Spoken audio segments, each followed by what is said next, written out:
Welcome or welcome back. Today's review is from, well, you would have seen the thumbnail, but also you probably heard this series as it's already completed by the time I've ever even heard of it or started it.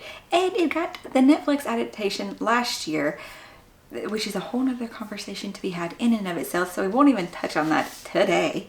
But that would be The Three-Body Problem by Cixin Liu and translated to English by Kin Liu. I'm going to preface this review by everything is going to be mispronounced. Even possibly the most easy seeming names. Cities can be said probably because I would have heard it, said somewhere else. But that's that. I'm working if this is your first time here. I hope you enjoy it. You'll let me know your thoughts if you have read the book or the whole series or you want to read the book. And I'm going to try to keep this spoiler free. The story itself follows closely around scientists and science itself, as this is a hard sci-fi and it looks into physics, the building blocks of it, the astrophysics aspects, and I debate to say the alien thing, but I mean, if you've heard of it, you know about the alien thing in some concept. But don't worry, while they play all the part, they also play a very, very minimal part through most of the book. That sounds confusing, but I mean, it feels like that at the same point.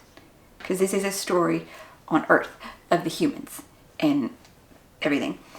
The story, though, is following one particular scientist for the most part, as he is brought into a secret organization between all the governments that is, preparing for war. They're preparing for war, and he doesn't understand, and he keeps asking, who are we fighting? And nobody will answer. And when they realize he can't help them as much, they try to send him on his way, but curiosity, of course, is struck in. And very shortly after, his own life comes into danger and turning events, and he's roped in for sure. And this would be our nanotech engineer, as we are following him in his quest to solve this problem and get answers. And you slowly get to find out how all the pieces come into play and why this is possibly happening. Slowly. We do have more than one perspective and more than one timeline, though, as we are following through this. So that was interesting, and I do always love time jumps, I do. As we're getting to see one here and how the pieces slowly mesh together to form the greater whole. That was pretty much all my notes for the plot, so I think I didn't say too much, hopefully, maybe. The setting of this book is going to be mostly in Beijing, China, and in the city itself, in various lab environments. But one of the things that was about it is the lack of detailing about, well, anywhere. Pretty much the only reason you know where you are, or it gets brought up, is because it's integral to that piece of the story. Like where you had to go to this astronomy place or this lab because the character needed to be there. Because science. But no details hardly about it. And then details. Then we are also at a remote mountainous location in rural China. I don't think it ever... No, it said a name. The Greater Kangen Mountains? A base in that, and that is our past timeline. And there, actually, we do get some pretty descriptions, because she talks about the sky, and about sunsets, and about the destruction of nature. So we get a bit more descriptions, slightly sad descriptions, but you get some descriptions, and that was appreciated. That paints more picture for us, shows us scenes of things. Okay. Then finally, the last kind of location is going to be within this VR game, which I don't think I brought up during the plot at all. It's in the description, though, part. The VR game is central to this story as well for reasons that you discover. And that you get to see about the descriptions of the world of the game and events happening there and details like into the heat and the cold and the way it feels and looks. Part of me feels like we got more detailed descriptions of the world inside the game than anywhere else, which, fair, they're going to assume that you already, this is our world. You already know what it looks like, what it feels like, what things are. Fair, I suppose, but still, would have been a little nice. More details. The main character through most of the story is Wang Mao, And he is our nanotech engineer, so he is a scientist, but his specialization is more in the physical and the practical application more than theory. So this is appreciated in, for me at least, what I liked about this is because he is more of the practical, the building form of science that he's doing his nano engineering. And a lot of what is happening with the science of the book and where things are going in directions is the more of theoretical and physics of things. And as he is trying to piece together and talking to people to get, and like, well, what's wrong with that? What's, why is this freaking you out? So they're explaining it to him, and thus they're explaining it to us. And that was great. That way it's just, it could be info dumpy, but I don't know. It doesn't feel info dumpy, if that makes sense. But it's getting it explained to us. Thus, also being in the hard sci-fi, we are getting the nitty-gritty details of physics and particles and atoms, and you get a lot of information. And math at one point too, as he has to deal with a character who's trying to do mathematical equations. He's apparently like a prodigy to be able to solve the 3-body problem. So the science of it was very fascinating, and getting it explained to you and getting yes, I like hard sci-fi, and I liked the way that this was done. I did. It's a different form of science than what I've read in hard sci-fi of other novels. Granted, I have not read that many, but it still is a different form of science, and I appreciated the way this was done as well.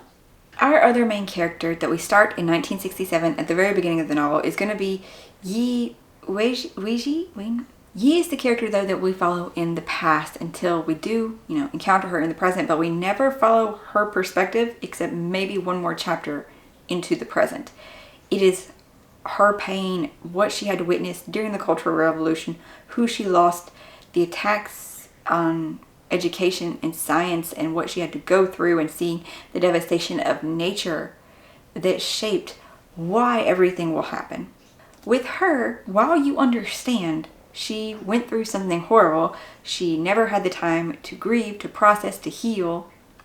Maybe that's what broke that part of her, and why she doesn't seem to have, that's a spoiler, can't say that, but it's what set up me to have, I liked her character, and strangely, it's hard to say that, you feel more emotion coming from her. I don't know, it's more reactory. You feel she's so intelligent. She guards herself. She tries to, I don't know what the word I'm looking for, but I can't say the thing that happens that makes me like, oh, what? How? You don't feel anything there, really? And the character that you feel the most emotion from, that I got the most emotion from, was of course the side character that was rude. But he was mission focused, and he didn't care who he pissed off. And this is why he was there. And he put the big pieces together as, this is what we're going to have to do. And never cared about making people upset. And Wang, after his mental crisis though, it was the stability of this character that made him feel like he could keep going. That he said that this character and Yi became the pillars of his mental fortitude. That they were the two people holding his life still up and together. And that actually happened quite quickly, and that was interesting as much to read, because I was like, you didn't even have anything hardly except finding a truth. And then this, and oh my gosh, okay. Hopefully all of that did not give away too much of the plot or details, characters, things that happen. I don't think it did. Final bits and thoughts of what was so good about this book, what I liked the most about this book would be the hard sci-fi aspects, learning about the science of things, getting into the details of the physics of everything, breaking it down. I liked the world of the VR game, which we didn't get to talk about more, but the detailing of it, the scope of it, the layering of it.